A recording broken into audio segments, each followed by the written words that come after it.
አብይ አህመድ በሞስኮ ምን አደረጉ? የህዳሴ ግድብ በእውነት ተጠናቋል ወይ? በአገራችን የተከሰተው የሰላም መደፍረስ ምክንያቱ ምንድን ነው? የዛሬው የዜና ትንታኔያችን ለነዚህ ሁሉ ጥያቄዎች መልስ ይሰጣል። ሰላም የሰበር ሚዲያ ተከታታዮች እንደምን ከርማችኋል?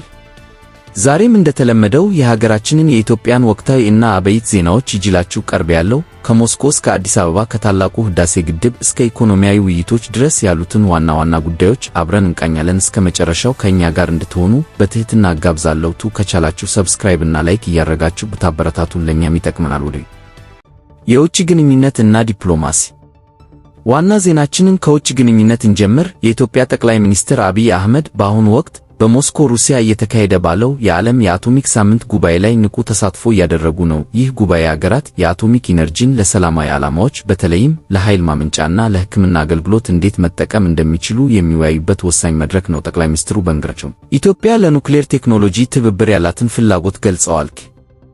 በጉባኤው አፋፍም ጠቅላይ ሚኒስትሩ የቤላሩስ ፕሬዝዳንት አሌክሳንደር ሉካሼንኮ ጋር ተገናኝተው በሁለትዮሽ ግንኙነቶች፣ በኢኮኖሚ ትብብርና በተለያዩ ዓለም አቀፋዊ ጉዳዮች ላይ ሰፋ ያለ ውይይት አድርገዋል። ይህ ግንኙነት በምስራቅ አውሮፓ ከሚገኙ አገራት ጋር ያለንን ትብብር ማጠናከር የኢትዮጵያ የውጭ ግንኙነት ስትራቴጂ አካል መሆኑን ያመለክታል።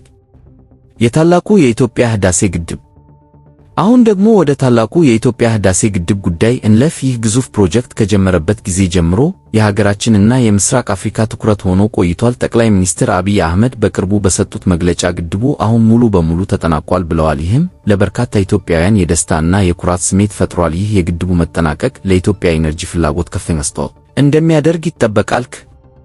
ሆኖም ግን ግድቡ በታችኛው ተፋሰስ ላይ በሚገኙት ግብጽ እና ሱዳን ላይ ስጋት መፍጠሩ አሁንም ቀጥሏል። የግብጽ እና ሱዳን መንግስታት በውሃ አቅርቦታቸው ላይ ስለሚኖረው ተጽዕኖ ስጋታቸውን በተደጋጋሚ ገልጸዋል። ጠቅላይ ሚኒስትሩ በበኩላቸው ግድቡ የኢትዮጵያን የኤሌክትሪክ ፍላጎት ከማሟላት በተጨማሪ በክልሉ ለሚገኙ የጎረቤት አገሮች ጭምር የኤሌክትሪክ አቅርቦት በማቅረብ እና በክልሉ ብልጽግናን በማምጣት ላይ ትልቅ ፋይዳ እንዳለው አብራርተዋል። በቀጣይ የድርድር ሂደቶች ምን እንደሚሆኑ በጉጉት እንጠብቃለን።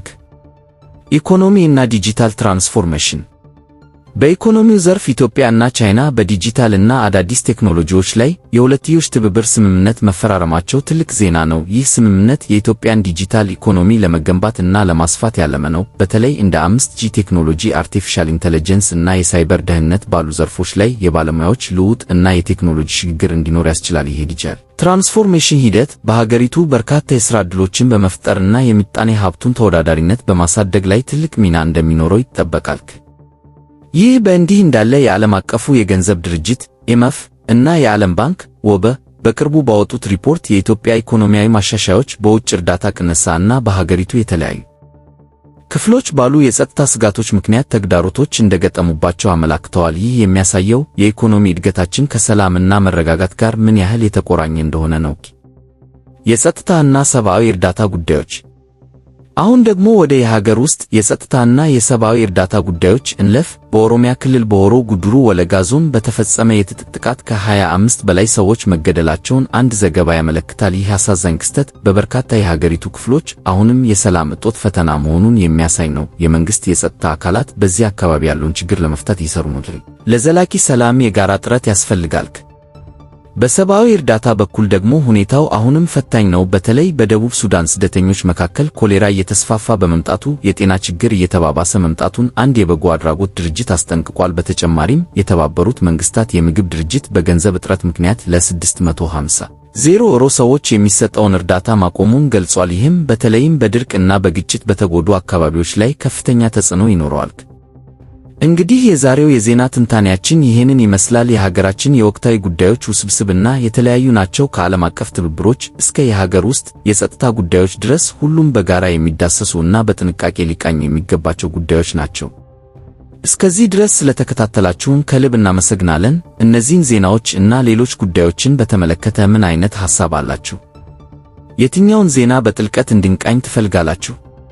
ሐሳባችሁን፣ አስተያየታችሁን እና ጥያቄዎቻችሁን ከታች ባለው ኮሜንት መስጫ ላይ አስፍሩልን። ቪዲዮውን ከወደዳችሁት ላይክ ማድረግ፣ ለሌሎች እንዲደርስ ሼር ማድረግ እና ገጻችንን ሰብስክራይብ በማድረግ የኢዮአር ቻናልን ያመሄረ ቤተሰብ እንድትሆኑ በትህትና እንጠይቃለን። በሚቀጥለው የዜና ትንታኔያችን እስከምንገናኝ ድረስ ደህና ሁኑ።